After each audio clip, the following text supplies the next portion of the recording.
To Chairman Dean and my great friend, Dick Durbin,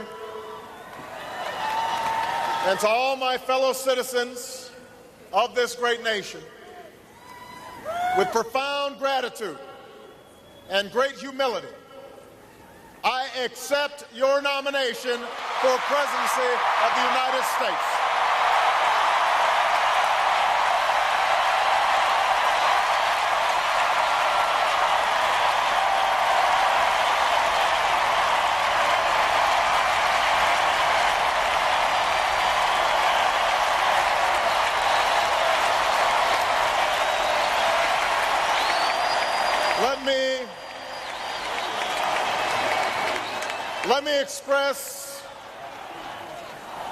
Let me express my thanks to the historic slate of candidates who accompanied me on this journey, and especially the one who traveled the farthest, a champion for working Americans and an inspiration to my daughters and yours, Hillary Rodham Clinton.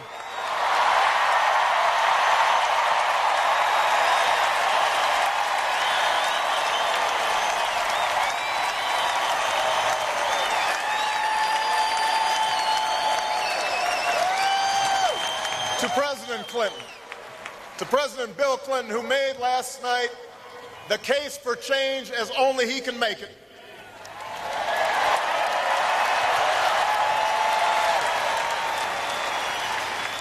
To Ted Kennedy, who embodies the spirit of service.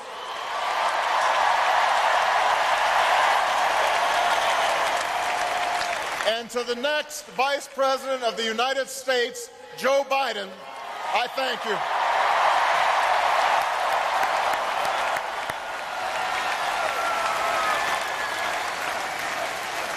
I am grateful to finish this journey with one of the finest statesmen of our time, a man at ease with everyone from world leaders to the conductors on the Amtrak train he still takes home every night. To the love of my life, our next First Lady, Michelle Obama.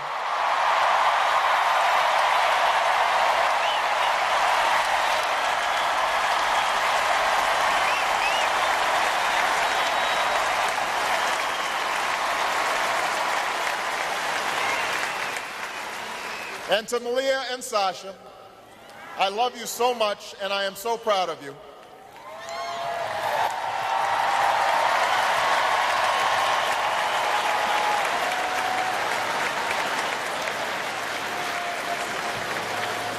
Years ago, I stood before you and told you my story of the brief union between a young man from Kenya and a young woman from Kansas who weren't well off or well known, but shared a belief that in America their son could achieve whatever he put his mind to. It is that promise that's always set this country apart, that through hard work and sacrifice, each of us can pursue our individual dreams, but still come together as one American family to ensure that the next generation can pursue their dreams as well. That's why I stand here tonight, because for 232 years, at each moment when that promise was in jeopardy, ordinary men and women, students and soldiers, farmers and teachers, nurses and janitors, found the courage to keep it alive. We meet at one of those defining moments, a moment when our nation is at war, our economy is in turmoil, and the American promise has been threatened once more. Tonight, more Americans are out of work, and more are working harder for less. More of you have lost your homes, and even more are watching your home values plummet. More of you have cars you can't afford to drive, credit cards, bills you can't afford to pay, and tuition that's beyond your reach. Now, these challenges are not all of government's making, but the failure to respond is a direct result of a broken politics in Washington and the failed policies of George W. Bush.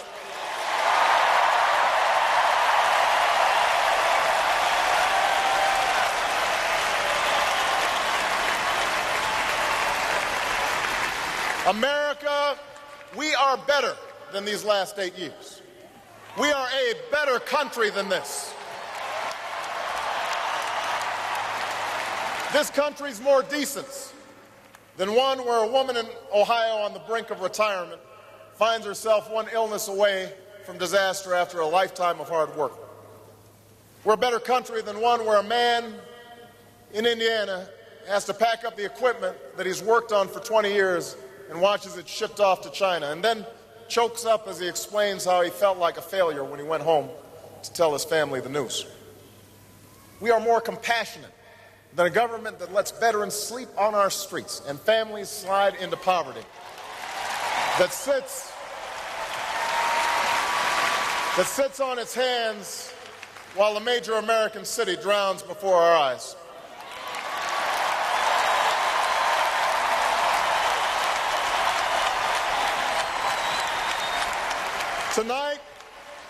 Tonight I say to the people of America, to Democrats and Republicans and independents across this great land, enough. This moment,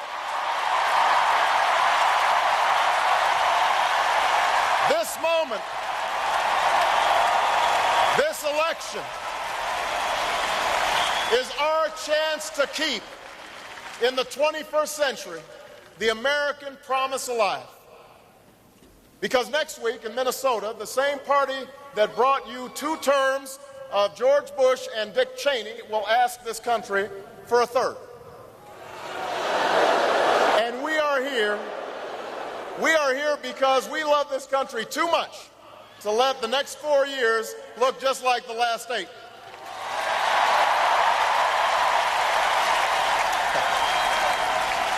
On November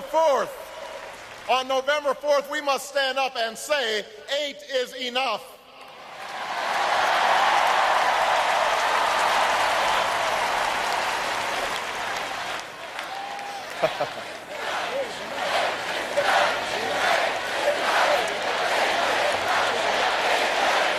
Now,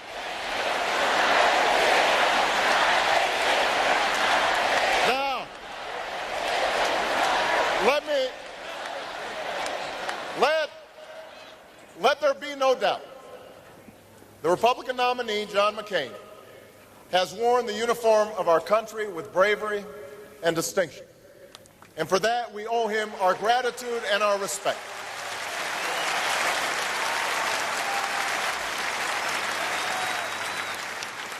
And next week, we'll also hear about those occasions when he's broken with his party as evidence that he can deliver the change that we need.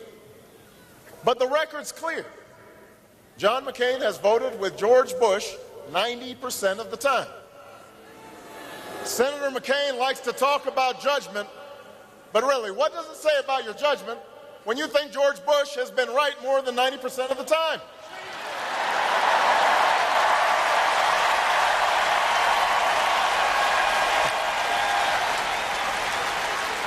I don't know about you, but I'm not ready to take a 10% chance on change.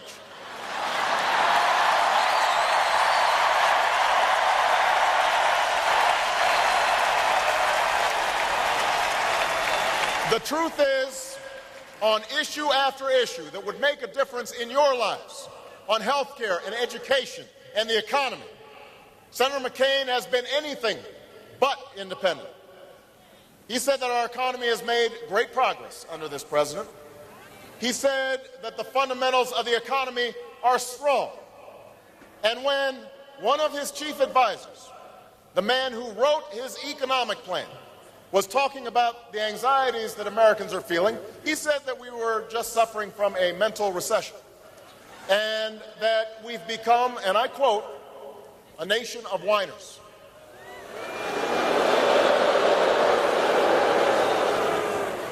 A nation of whiners. Tell that to the proud auto workers at a Michigan plant who, after they found out it was closing, kept showing up every day and working as hard as ever because they knew there were people who counted on the breaks that they made. Tell that to the military families who shoulder their burdens silently as they watch their loved ones leave for their 3rd or 4th or 5th tour of duty. These are not whiners. They work hard, and they give back, and they keep going without complaint. These are the Americans I know.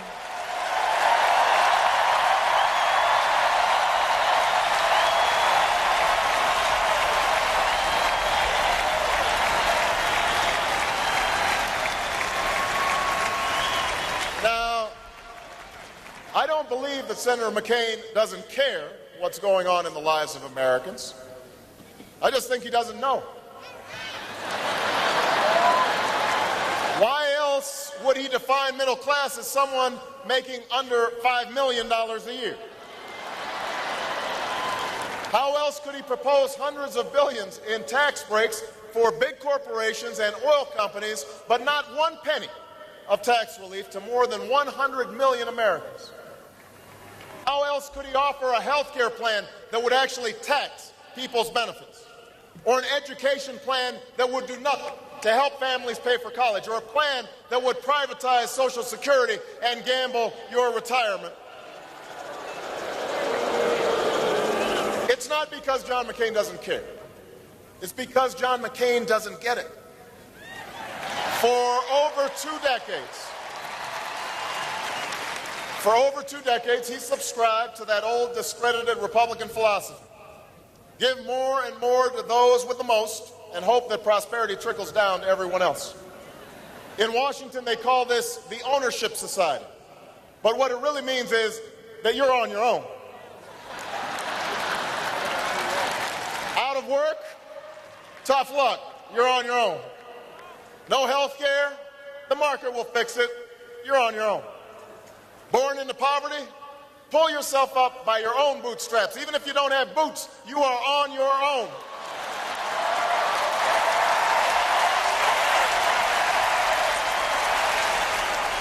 Well, it's time for them to own their failure.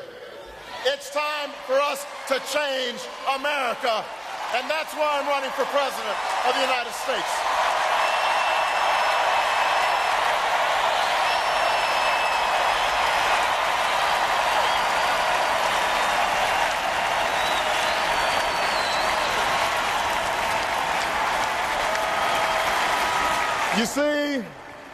You see, we Democrats have a very different measure of what constitutes progress in this country.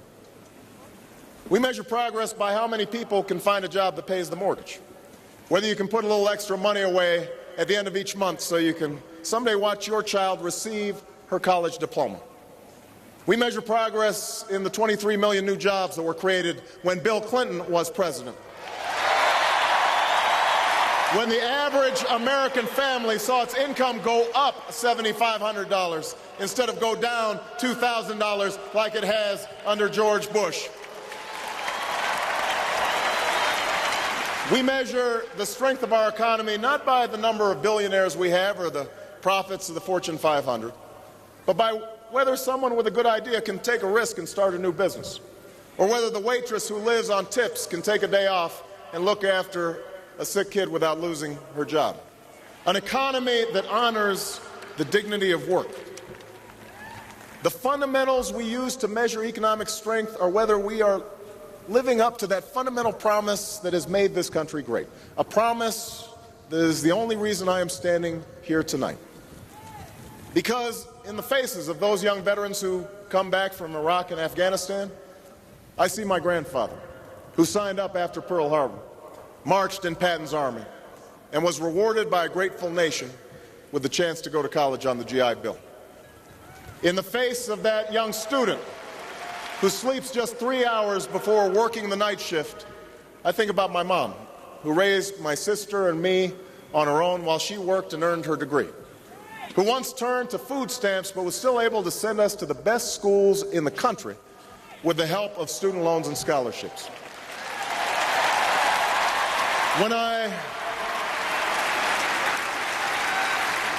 When I listen to another worker tell me that his factory is shut down, I remember all those men and women on the south side of Chicago who I stood by and fought for 2 decades ago after the local steel plant closed. And when I hear a woman talk about the difficulties of starting her own business or making her way in the world, I think about my grandmother, who worked her way up from the secretarial pool to middle management, despite years of being passed over for promotions because she was a woman. She's the one who taught me about hard work. She's the one who put off buying a new car or a new dress for herself so that I could have a better life. She poured everything she had into me. And although she can no longer travel, I know that she's watching tonight and that tonight is her night as well.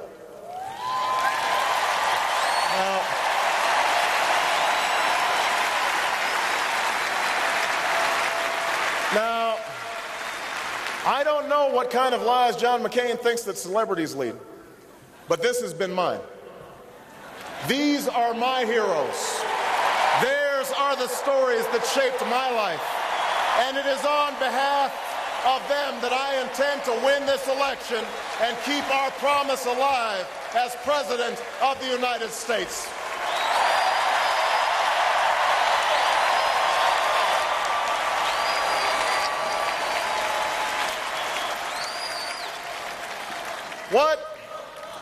What is that American promise?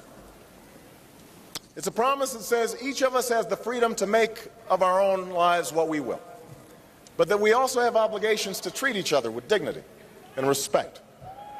It's a promise that says the market should reward drive and innovation and generate growth, but that businesses should live up to their responsibilities to create American jobs, to look out for American workers and play by the rules of the road. Ours is a promise that says government cannot solve all our problems, but what it should do is that which we cannot do for ourselves: protect us from harm and provide every child a decent education, keep our water clean and our toys safe, invest in new schools and new roads and science and technology. Our government should work for us, not against us. It should help us, not hurt us. It should ensure opportunity, not just for those with the most money and influence, but for every American who's willing to work. That's the promise of America. The idea that we are responsible for ourselves, but that we also rise or fall as one nation.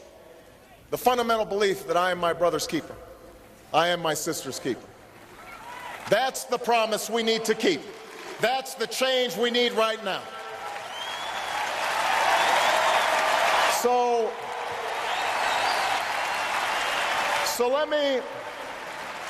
let me spell out exactly what that change would mean if I am president. Change means a tax code that doesn't reward the lobbyists who wrote it, but the American workers and small businesses who deserve it. You know, unlike John McCain, I will stop giving tax breaks to companies that ship jobs overseas, and I will start giving them to companies that create good jobs right here in America.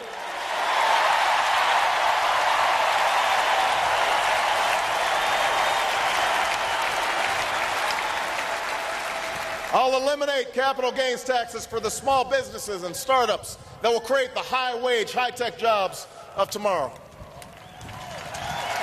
I will cut taxes for 95% of all working families. Because in an economy like this, the last thing we should do is raise taxes on the middle class.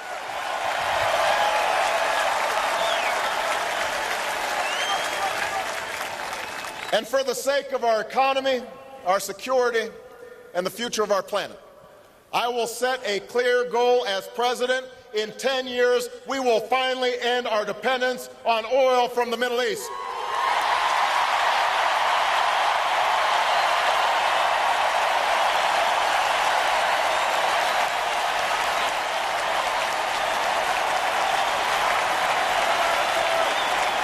We will do this. Washington's been talking about our oil addiction for the last 30 years. And by the way, John McCain's been there for 26 of them. And in that time, he has said no to higher fuel efficiency standards for cars, no to investment in renewable energy, no to renewable fuels. And today we import triple the amount of oil than we had on the day that Senator McCain took office. Now is the time to end this addiction and to understand that drilling is a stopgap measure, not a long-term solution, not even close.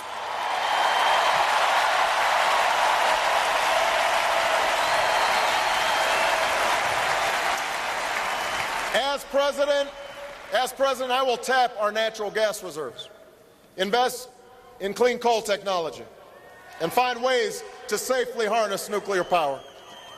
I'll help our auto companies retool so that the fuel-efficient cars of the future are built right here in America.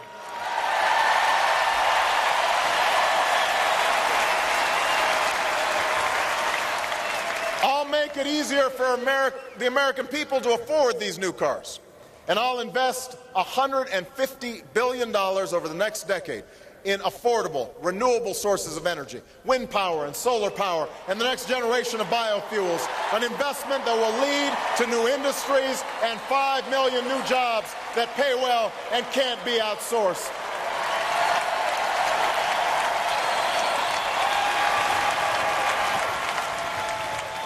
America, now is not the time for small plans. Now is the time to finally meet our moral obligation to provide every child a world-class education, because it will take nothing less to compete in the global economy. You know, Michelle and I are only here tonight because we were given a chance at an education. And I will not settle for an America where some kids don't have that chance.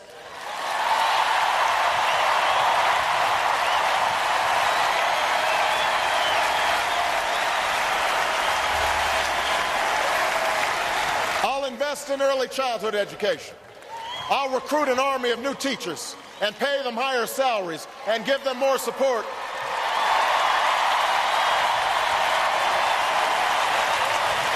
And in exchange, I'll ask for higher standards and more accountability. And we will keep our promise to every young American. If you commit to serving your community or our country, we will make sure you can afford a college education.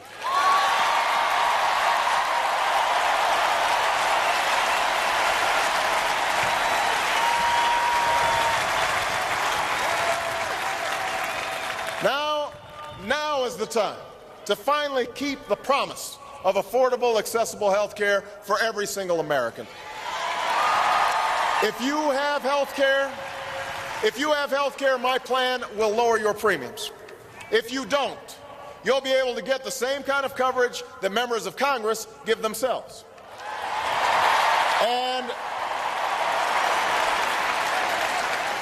as someone who watched my mother argue with insurance companies while she lay in bed dying of cancer, I will make certain those companies stop discriminating against those who are sick and need care the most.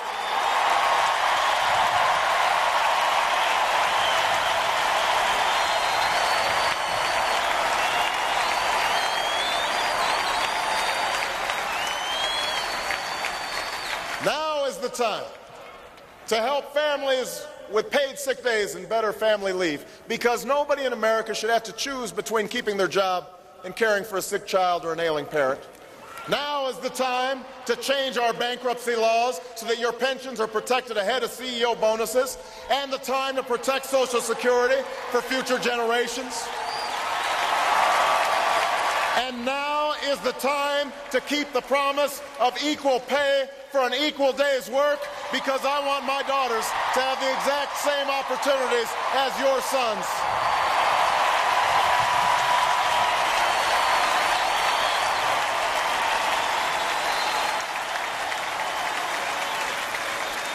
Now, many of these plans will cost money, which is why I've laid out how I'll pay for every dime by closing corporate loopholes and tax havens that don't help America grow. But I will also go through the federal budget line by line, eliminating programs that no longer work and making the ones we do need work better and cost less, because we cannot meet 21st century challenges with a 20th century bureaucracy.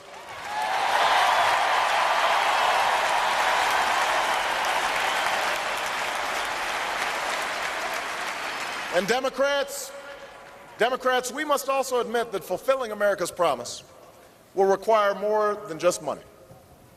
It will require a renewed sense of responsibility from each of us to recover what John F. Kennedy called our intellectual and moral strength.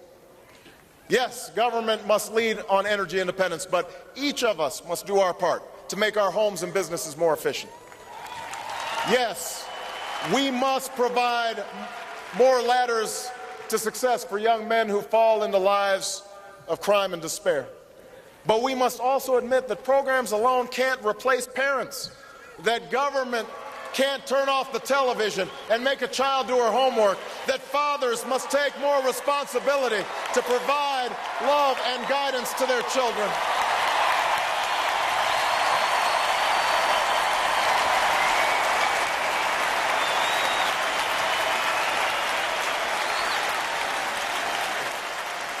Individual responsibility and mutual responsibility.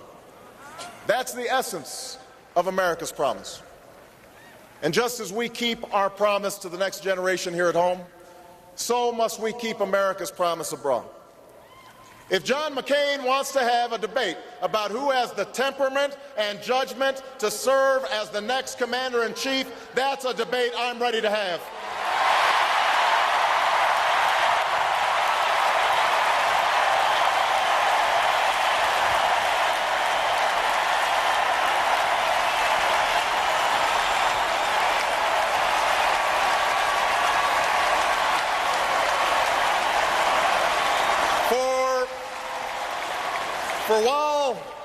While Senator McCain was turning his sights to Iraq, just days after 9/11, I stood up and opposed this war, knowing that it would distract us from the real threats that we face. When John McCain said we could just muddle through in Afghanistan, I argued for more resources and more troops to finish the fight against the terrorists who actually attacked us on 9/11, and made clear that we must take out Osama bin Laden and his lieutenants if we have them in our sights.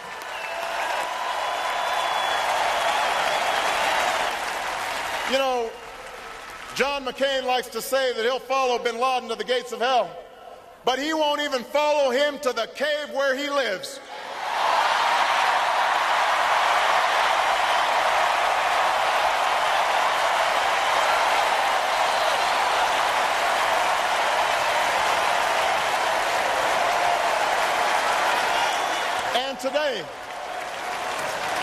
Today is my call for a time frame to remove our troops from Iraq, has been echoed by the Iraqi government and even the Bush administration, even after we learned that Iraq has $79 billion in surplus while we are wallowing in deficit. John McCain stands alone in his stubborn refusal to end a misguided war. That's not the judgment we need. That won't keep America safe. We need a president who can face the threats of the future, not keep grasping at the ideas of the past.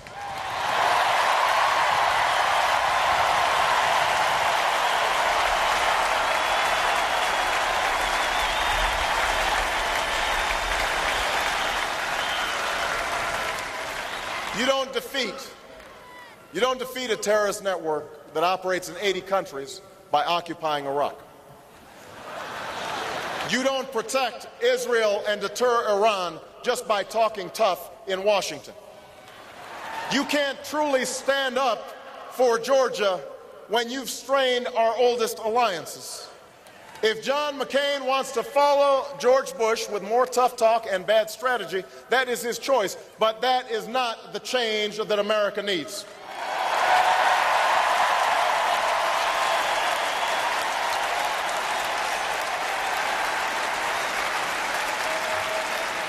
We are the party of Roosevelt. We are the party of Kennedy. So don't tell me that Democrats won't defend this country. Don't tell me that Democrats won't keep us safe. The Bush-McCain foreign policy has squandered the legacy that generations of Americans, Democrats and Republicans, have built, and we are here to restore that legacy.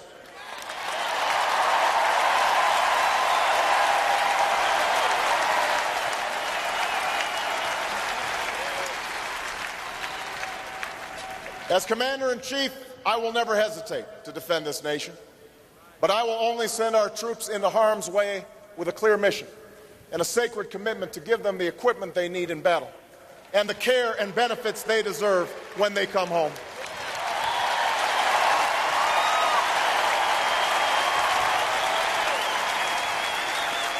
I will end this war in Iraq responsibly and finish the fight against al-Qaeda and the Taliban in Afghanistan. I will rebuild our military to meet future conflicts, but I will also renew the tough, direct diplomacy that can prevent Iran from obtaining nuclear weapons and curb Russian aggression. I will build new partnerships to defeat the threats of the 21st century: terrorism and nuclear proliferation, poverty and genocide, climate change and disease. And I will restore our moral standing so that America is once again that last best hope for all who are called to the cause of freedom, who long for lives of peace, and who yearn for a better future.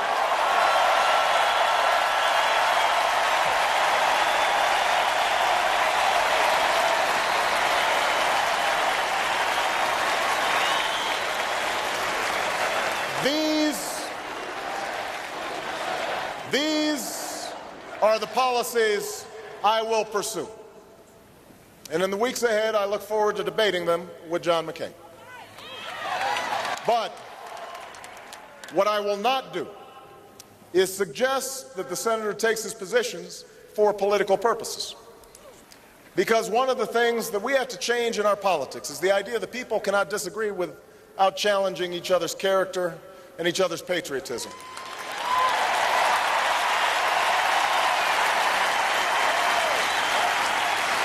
The times are too serious. The stakes are too high for this same partisan playbook.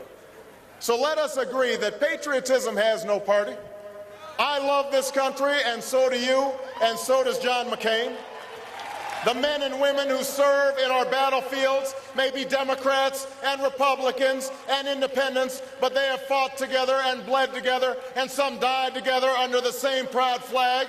They have not served a red America or a blue America. They have served the United States of America.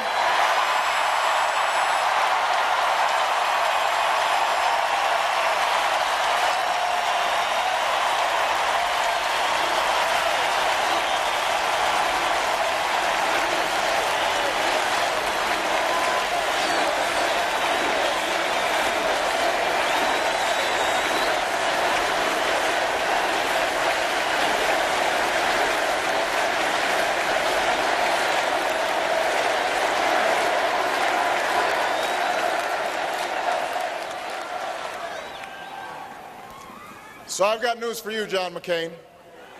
We all put our country first.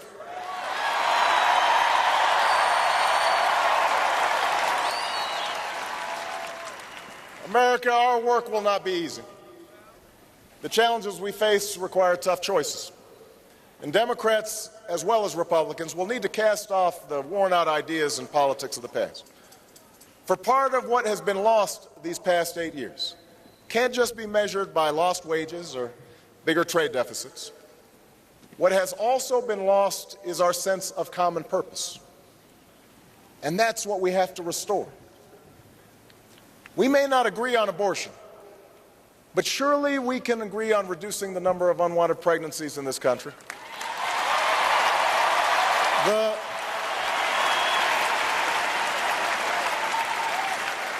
The reality of gun ownership may be different for hunters in rural Ohio than they are for those plagued by gang violence in Cleveland, but don't tell me we can't uphold the Second Amendment while keeping AK-47s out of the hands of criminals.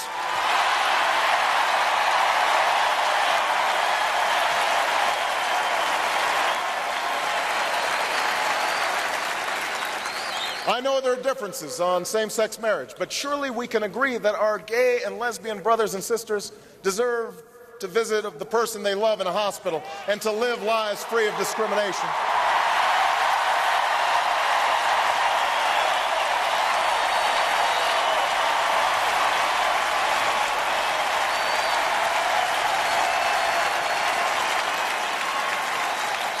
Passions may fly on immigration, but I don't know anyone who benefits when a mother is separated from her infant child, or an employer undercuts American wages by hiring illegal workers.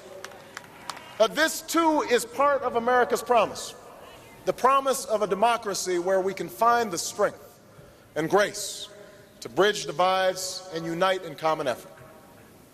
Now, I know there are those who dismiss such beliefs as happy talk. They claim that our insistence on something larger, something firmer and more honest in our public life is just a Trojan horse for higher taxes and the abandonment of traditional values.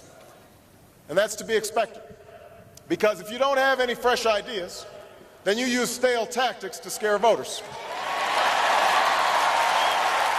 If you don't have a record to run on, then you paint your opponent as someone people should run from. You make a big election about small things. And you know what? It's worked before, because it feeds into the cynicism we all have about government. When Washington doesn't work, all its promises seem empty.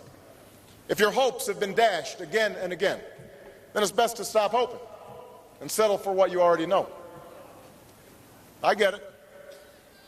I realize that I am not the likeliest candidate for this office. I don't fit the typical pedigree, and I haven't spent my career in the halls of Washington. But I stand before you tonight because all across America, something is stirring. What the naysayers don't understand is that this election has never been about me. It's about you.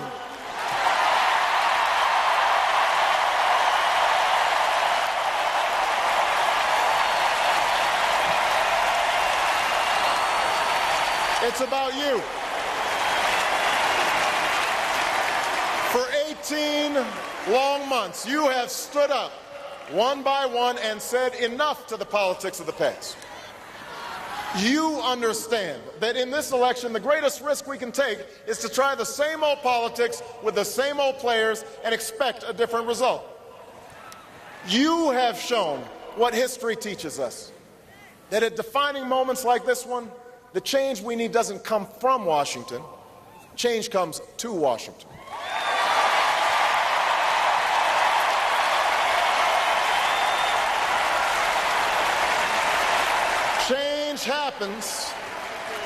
Change happens because the American people demand it, because they rise up and insist on new ideas and new leadership, a new politics for a new time.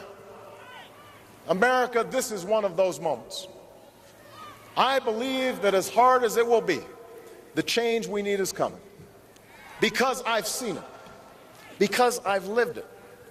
Because I've seen it in Illinois when we provided health care to more children and moved more families from welfare to work. I've seen it in Washington, where we worked across party lines to open up government and hold lobbyists more accountable, to give better care for our veterans and keep nuclear weapons out of the hands of terrorists.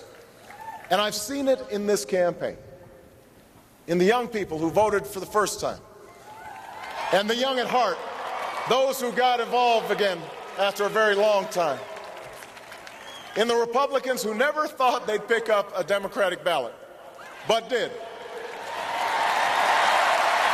I've seen it in the workers who would rather cut their hours back a day, even though they can't afford it, than see their friends lose their jobs. In the soldiers who re-enlist after losing a limb.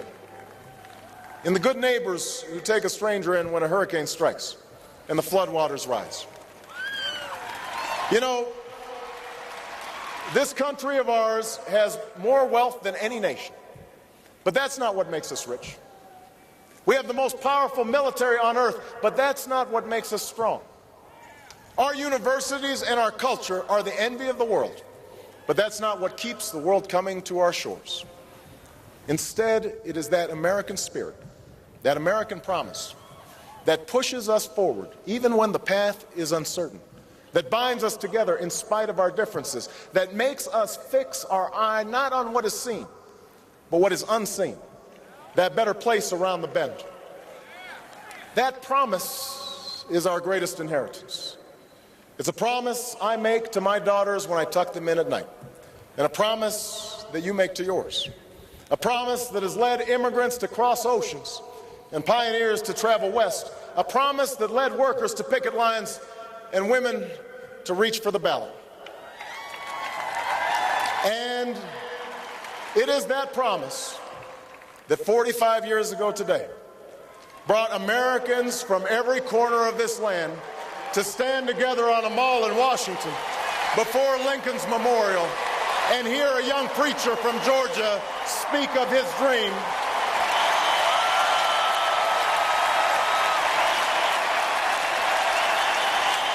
The men and women who gathered there could have heard many things. They could have heard words of anger and discord. They could have been told to succumb to the fear and frustrations of so many dreams deferred. But what the people heard instead, people of every creed and color, from every walk of life, is that in America, our destiny is inextricably linked. That together, our dreams can be won. We cannot walk alone, the preacher cried. And as we walk, we must make the pledge that we shall always march ahead. We cannot turn back. America, we cannot turn back.